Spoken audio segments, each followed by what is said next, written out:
Bismillahirrahmanirrahim. Assalamualaikum warahmatullahi wabarakatuh. Nama saya Dimas Ri Pamungkas, NIM 018. Baik, saya akan melanjutkan presentasi dari teman saya. Jadi, saya di sini akan menjelaskan dua subtopik. Yang pertama, tugas dan peran kepala sekolah dalam manajemen kurikulum dan pembelajaran di SMP Negeri 8 Yogyakarta. Dan yang kedua, tugas dan peran pengawas dalam manajemen kurikulum dan pembelajaran di SMP Negeri 8 Yogyakarta. Oke. Jadi berdasarkan peraturan Menteri Pendidikan Nasional Republik Indonesia nomor 13 tahun 2007 tentang standar kepala sekolah, madrasah, kepala SMP Negeri 8 Yogyakarta, kami ketahui berdasarkan hasil wawancara telah memenuhi kualifikasi baik secara umum maupun secara khusus, serta telah memenuhi kompetensi sebagai kepala sekolah. Dan perlu juga diketahui berdasarkan Permendikbud nomor 6 tahun 2018 tentang penugasan guru sebagai kepala sekolah, di sini dijelaskan bahwa tugas pokok kepala sekolah adalah manajerial, supervisi, pengembangan kewirausahaan kepada guru dan tenaga kependidikan. Nah, kita akan fokus pada dua hal, yaitu pada manajerial dan supervisi. Kenapa ini saya sampaikan? Karena dalam hal manajemen kurikulum dan pembelajaran, nanti kita tidak terlepas dari dua inti ini, dari peran kepala sekolah di sini. Oke. Nah, peran kepala sekolah sendiri itu dibagi dalam tiga hal, yaitu perencanaan, pelaksanaan, dan evaluasi. Dan juga perlu diketahui bahwa, jadi menurut hasil wawancara kami, menurut beliau antara kurikulum dan pembelajaran itu adalah satu nafas. Jadi keduanya berjalan bersamaan, beriringan, gitu. Jadi maksud saya dalam penjelasan ini, ketika saya menjelaskan otomatis itu berlaku untuk keduanya, gitu ya. Yang pertama, perencanaan. Kepala sekolah dibantu oleh staf, terutama wakil kepala sekolah bagian kurikulum beserta oleh tim pengembangan sekolah. Ini tim khusus dalam penentuan konsep grand design sekolah. Jadi dalam penentuan grand design, kepala sekolah menjalankan peran sebagai manajer. Perencanaan kepala sekolah melibatkan tim untuk menyusun dokumen 1, 2, dan 3 kurikulum. Jadi kalau dari peraturan yang saya sebutkan sebelumnya, bahwa kepala sekolah itu dia bisa berperan sebagai guru, ya kan, ketika guru itu memang masih kurang di sekolah tersebut, gitu loh. Jadi dia masih bisa menjadi guru. Tapi apabila guru tersebut tidak, apabila sekolah tersebut tidak kekurangan guru, maka kepala sekolah cukup menjadi manajer. Jadi di sini kepala sekolah lebih seperti mengontrol sebagai manajer, yang kita ketahui bahwa manajer itu adalah do the thing right, melakukan sesuatu dengan sesuai protokolnya, sesuai dengan aturannya, itu manajer, gitu loh. Nah, oleh karena fokus pada manajernya, maka di sini kepala sekolah dalam penentuan perencanaan, penyusunan kurikulum dan sebagainya itu dibantu wakil kepala sekolah dan tim khusus ini tadi. Yang kedua, dalam hal pelaksanaan, peran kepala sekolah dalam pelaksanaan kurikulum yaitu sebagai manajer dan sebagai pengawas, gitu loh. Artinya yang saya sudah menjelaskan yang pertama tentang manajer tadi, lebih dalam hal manajerialnya,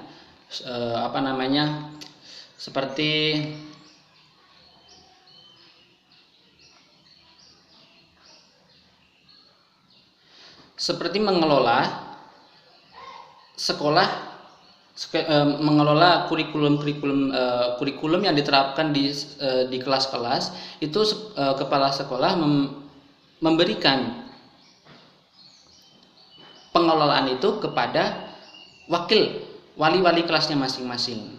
Jadi di sini ya memang benar-benar seperti manajer kalau menurut saya, begitu ya. Jadi nanti wali-wali ini dia yang akan menjalankan, yang akan melaporkan kepada kepala sekolah. Kemudian dari segi pengawasan juga, artinya di sini controlling ya. Jadi selalu setelah program itu dia diluncurkan, grand design-nya sudah jadi diluncurkan, maka di sini pengawas dia lebih mengontrol dan mengawasi. Artinya ensure, memastikan bahwa program-program itu telah dijalankan sesuai dengan protokolnya, gitu ya. Kemudian pengevaluasi. Nah, evaluasi di sini yang pertama bisa melalui supervisi. Supervisi tersebut meliputi supervisi akademik dan supervisi manajerial. Supervisi akademik berkaitan dengan kurikulum dan pembelajarannya itu. Komponen SNP yang meliputi SKL, standar ISTI, standar POS, dan penilaian. Sedangkan supervisi manajerial berkaitan dengan suplemen atau pendukung keterlaksanaan dari proses pembelajaran. Supervisi manajerial meliputi berbagai komponen antara lain pengelolaan, tenaga pendidik, dan tenaga kependidikan, pembiayaan, dan sarana prasarana. Dan selain itu juga, yang kedua yaitu evaluasi melalui PKG, program PKG atau penilaian kinerja guru. Terkait dengan pengembangan kompetensi guru dalam konteks keterlaksanaan pembelajaran maupun kurikulum. PKG menilai kompetensi guru bagaimana guru mengajar dan dilihat dari 4 aspek, yaitu kompetensi guru, profesionalitas, sosial, pedagogik, dan kepribadian. Pelaksanaan dibantu dengan tim yang sudah memiliki sertifikat supervisor atau asesor. Jadi yang dapat melakukan istilahnya supervisi dalam PKG ini adalah kepala sekolah dan mereka tim-tim yang sudah memiliki sertifikat khusus, begitu ya. Nah, selanjutnya setelah istilahnya dievaluasi, maka SMP 8 itu memberikan tindak lanjutnya.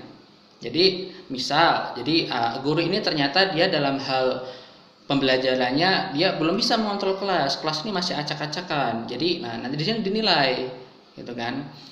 Atau dalam hal kurikulumnya, misalnya guru ini belum bisa membedakan antara metode pembelajaran problem based learning atau inquiry dan lain sebagainya. Nah, dari permasalahan-permasalahan ini tadi, jika dari hasil wawancara kami, jika hanya ada sekitar 1, 2, 3 orang itu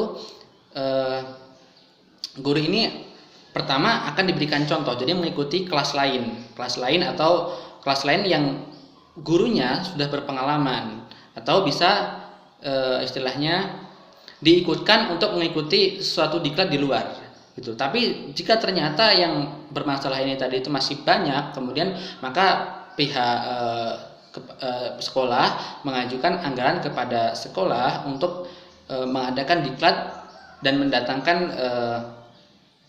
pemateri dari luar sekolah.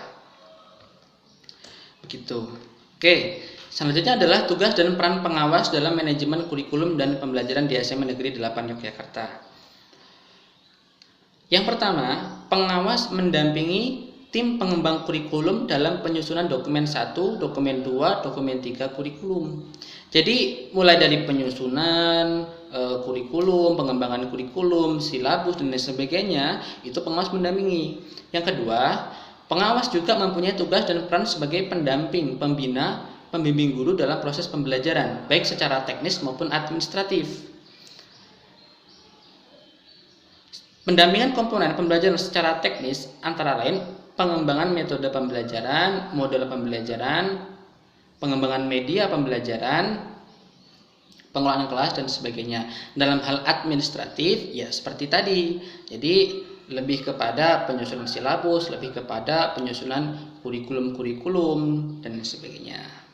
Oke, itu yang bisa saya sampaikan. Apabila ada kurang lebihnya, saya mohon maaf yang sebesar-besarnya. Akhiran, wassalamualaikum warahmatullahi wabarakatuh.